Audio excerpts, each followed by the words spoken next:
Hi, all my fans on YouTube. This is Josh. I'm here in my chicken coop. Just threw together a nice little lock mechanism for my door. So what you got here, some repurposed parts. This is the door latch off of a vehicle somehow. I got that from my neighbor.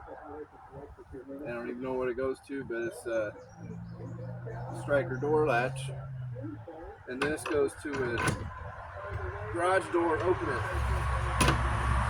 So what I did, I drilled a hole that I can go back and forth with and reinforce that with a piece of metal that's already got a slot in it.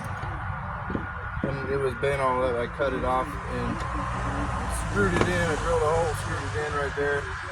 So how it works, just like that. And then if you want to be real secure, you can put a lock on this thing. And then nobody can come and just pull it up. Or just pin or bolt.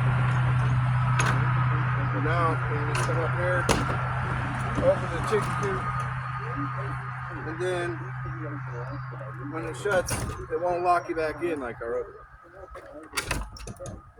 So there we go. Thanks for watching.